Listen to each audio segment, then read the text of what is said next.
नमस्कार, हमारा नाम है समरीन और आपने देखना शुरू कर दिया है live cities. Extra marital affair से जुड़े मामले में सुप्रीम कोर्ट का बड़ा आदेश आया है। हम आपको बता दें कि ये आदेश ऐसा है जिसको सुनने के बाद सभी चौंक गए हैं।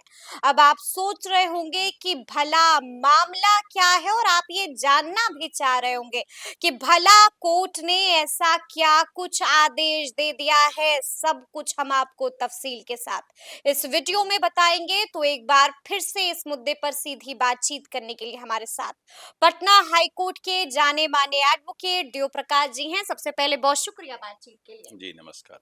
नमस्ते। सबसे पहले वकील साहब, हम आपसे जानना चाहेंगे बिना देरी के कि मामला क्या है।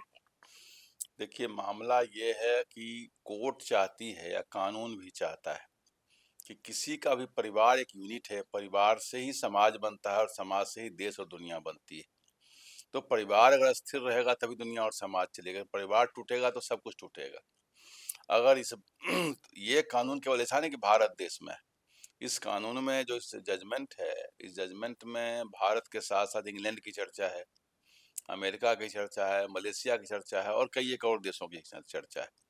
लगभग सारे देशों में यही है कि एक धारा है इंडियन एविडेंस एक्ट का 112।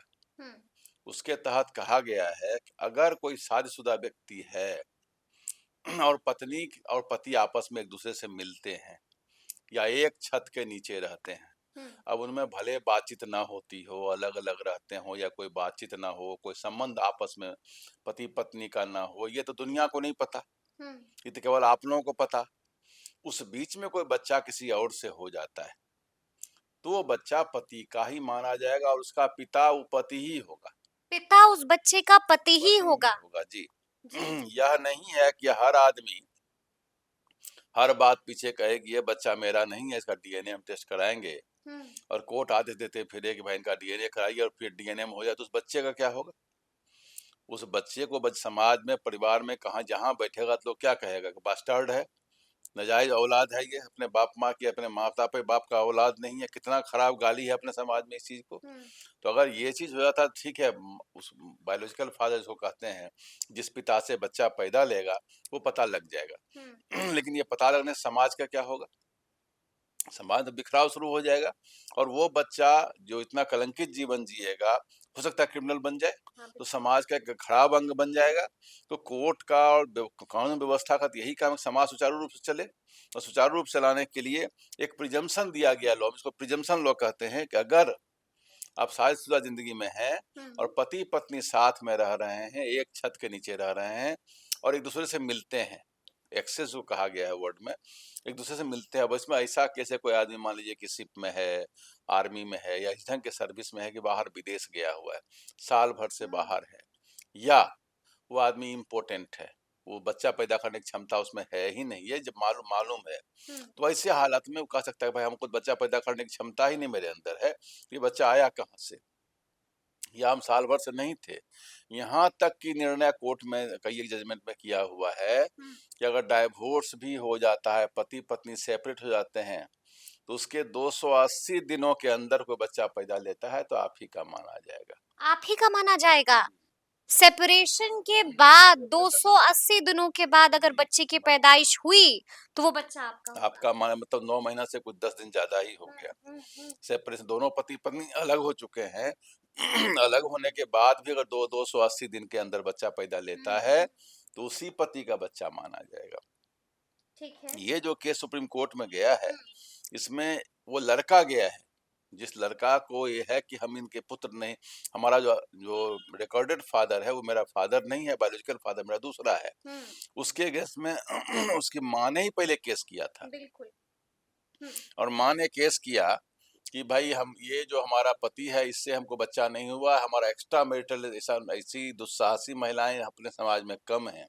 खैर केरला का मामला है, कोई महिला है जो उन्होंने कहा, और उसमें कहने के पीछे आपको स्पष्ट मतलब बता देते हैं कि मतलब ये होता है, हो सकता है जो व्यक्ति पर केस हो रहा है वो धनाढ्य व्यक्ति होगा, तो वह इनके यहाँ जैसे एनडी तिवारी वाला केस था, उसमें होगा उनके पास अगर चला जाएगा तो इतनी प्रॉपर्टी मिल जाएगी, धन मिल जाएगा, आदमी को तो इलीगल प्रॉपर्टी कहीं से बिना मेहनत का धन चाहिए, इसके लिए तो लोग विरासत के लिए क्या क्या नहीं करता है। हुआ तो क्या, महिला और उसके बेटे ने जो याचिका दाखिल की कोर्ट में, वकील साहब, उसमें क्या क्या लिखा है? महिला ने कहा कि जब हमारा पति के साथ हम रह रहे थे, हाँ। तो उस समय हमारा संबंध इस आदमी से था, अच्छा। और उस आदमी ने पत्र में कहीं लिख करके भी दिया था कि ये बच्चा हमारा है, इसका कुछ खर्चा और आदि होगा सो हम वहन करेंगे। बाद में आदमी भाग गया बात से। अच्छा। तो यह बात है कि उसने कहा कि हमारे से बच्चा हमारा है। कोर्ट को कहा कि आप आदेश कर दीजिए कि डीएनए टेस्ट करा दीजिए, दूध का दूध पानी का पानी हो जाएगा, बच्चा किसका है। और इसका बच्चा अगर है, बायोलॉजिकल फादर अगर प्रूव हो जाता है, शादी आपकी हुई हो या ना हुई हो, यह बात अलग से बता देते हैं। किसी की शादी न भी हुई हो, लिव इन रिलेशनशिप में भी व्यक्ति अगर रह रहा हो और बच्चा पैदा हो जाता है, तो बच्चे को वही सारी सब कानूनी अधिकार मिलेंगे आपकी प्रॉपर्टी पर, जो शादीशुदा से बाल बच्चों से मिलता है। ये एकदम स्पष्ट बात है। तो इसमें क्या हुआ कि उसने कहा कि हमारा बच्चा, इसे कोर्ट ने कहा कि भाई देखिए, जो अपने यहाँ एविडेंस एक्ट का 112 है, उसके तहत हम नहीं आदेश दे सकते हैं। फिर वो गया हाई कोर्ट। हाई कोर्ट में भी कहा कि सो इसको इसमें कैसे आदेश दिया जा सकता है, ये संभव नहीं है। फिर यहाँ से लेके सुप्रीम कोर्ट ने उसको हटा दिया। हटाने के बाद जो है सो केस खत्म हो गया, दोबारा कहीं केस को खत्म, फिर इन्होंने फैमिली कोर्ट में जाकर केस के सेकंड राउंड ऑफ केस किया।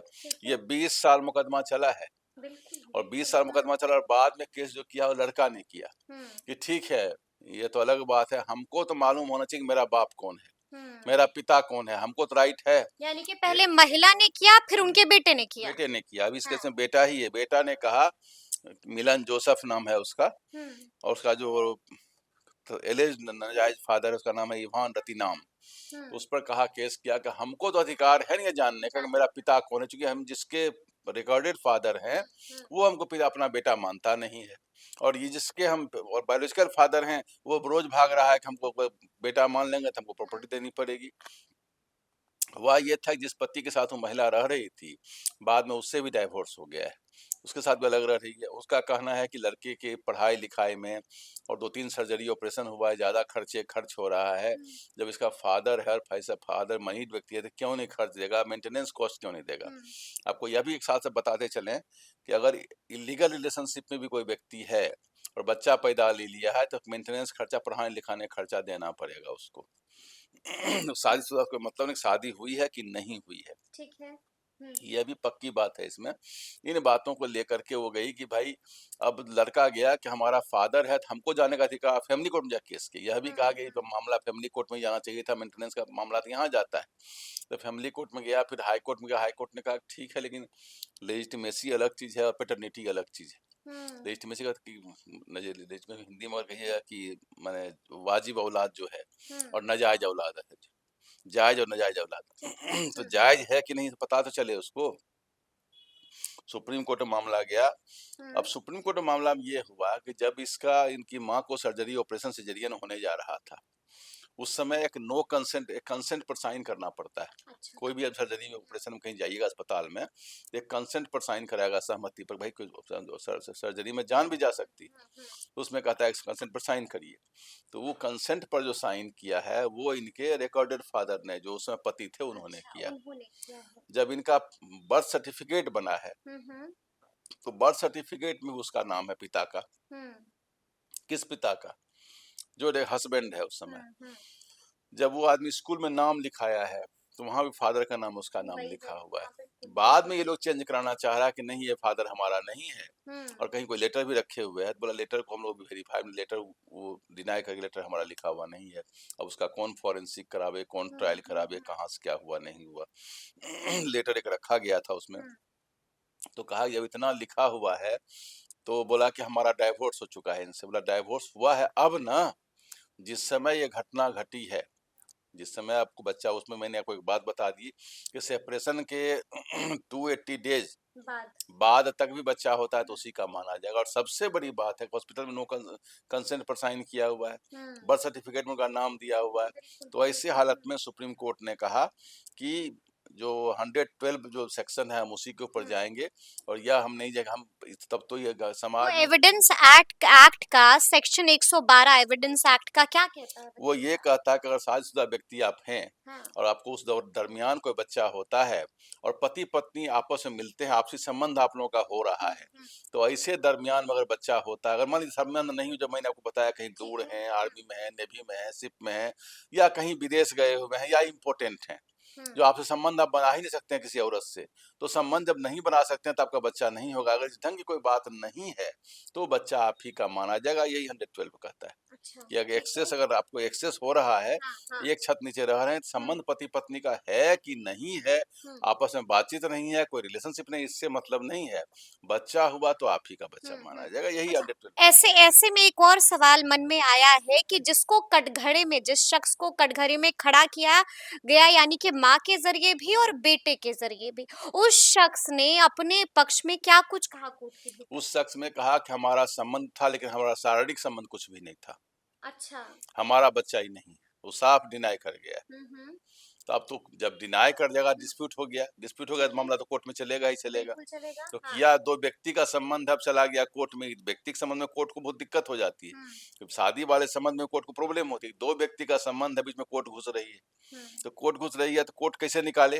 वो कहा कि भाई आप तो रहते हैं अपने पुराने पति के साथ में, बच्चा हो गया आपको, बच्चा हो गया, आप कह रहे हैं इससे बच्चा है, तो आपने बता रही हैं, तो बोला डीएनए करा लीजिए। हुँ, तो डीएनए हम नहीं, डीएनए में स्पष्ट कोर्ट ने बहुत रिस्ट्रिक्शन दे रखा है, मैं आपको ये भी हुँ, बता दूं कि जल्दी डीएनए नहीं अलाउ करता है कोर्ट, हुँ। कोर्ट बहुत मुश्किल से डीएनए अलाउ अच्छा, करती जब है। मैं ये ऑर्डर पढ़ रही थी तो कोर्ट ने इसमें प्राइवेसी का भी उल्लेख किया हम्म। था।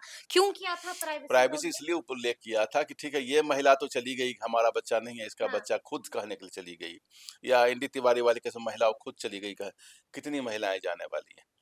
भारत देश का जो इस ढंग का सालज्य देश है, संस्कृति वाली देश है, यहाँ हुँ, अभी भी 99% महिलाएं, अगर चुप कोई घटना ऐसी बात हो भी जाती है, इस बात को पब्लिकली लाना नहीं चाहती है।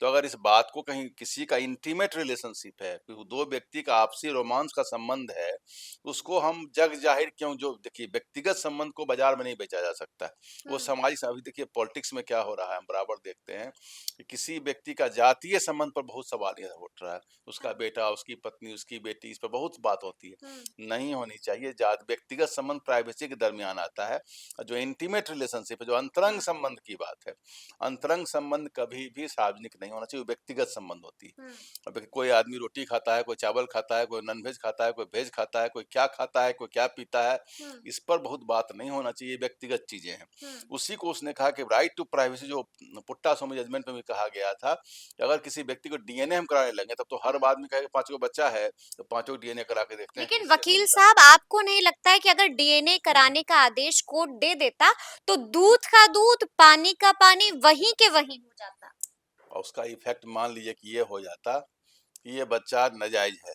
हुँ, तो क्या होता? एक नाजायज बच्चे का थप्पा उसके ऊपर लग जाता, हुँ, और इसको अगर हो जाता सुप्रीम कोर्ट के आदेश से, तो जितने और बच्चे समाज जिस पर डाउट है, जितने पगलेट टाइप के लोग भी हैं, रोज घटना, आजकल परसों देख हुँ, मुजफ्फरपुर घटना है, जो अपने पत्नी पर आरोप लगाते फिरते हैं, औरतों के चरित्र पर आरोप लगाना सबसे इजी काम है। हुँ। एक महिला कहीं काम करती है तो आरोप लगा दो, किसी से हंस के बात करती है तो तो आरोप लगा आरोप दो, लगा दो, घर से बिल्कुल। बाहर निकलते तब आरोप लगा दो, और पति भी जब घर में रहते हैं, लड़ाई झगड़ा होता है, कोई किल्लत होती है, हुँ, या किसी बात डिफरेंस होता है, वो भी इस ढंग का आरोप पत्नी पर लगाती हैं, पत्नी भी लगाती है पति पर, हुँ, और झगड़ों में बराबर सुनते होंगे कि पति पर चरित्र चरित्र इतना उज्जवल है लोगों का हुँ, कि चरित्र पर ज्यादा आक्षेप लगता है, हुँ। और चरित्र पर आक्षेप लगेगा, कहेगा जांच कराएंगे, हाँ, तब तो ये बिल्कुल। खेल हो जाएगा ना। हुँ, इसलिए कोर्ट ने लार्जर इंटरेस्ट को देखते हुए कहा कि ये नहीं हो सकता है, हुँ, और प्राइवेसी का मतलब है उनके प्राइवेसी को मेंटेन किया गया, ये बात पर्दे में ही रहे कि बेटा जिसका हुँ, पति का है उसी का बेटा रहे तो अच्छा है, इसको खोलना अच्छा नहीं समझा गया। हुँ। यह बात समाज तो के अंत में ये मेरा अंतिम सवाल है आपसे कि कोर्ट ने फिर क्या आदेश सुनाया? कोर्ट ने यही आदेश सुनाया कि जिनके शादीशुदा जिंदगी में है वही पिता उनका पिता माना जाएगा, ये बायोलॉजिकल फादर के चक्कर में हम नहीं पड़ने जा रहे हैं। जब शादीशुदा नहीं रहते, हुँ, डाइवोर्स में रहते, अलग रहते, तब हम जाते उस चक्कर में। अभी तो ऑलरेडी मैरिज रिलेशनशिप है, तो हम जो सेक्शन 112 है हुँ। उसके तहत ही हम जाएंगे, तो उसके 112 तहत ही प्रिवेल कर गया।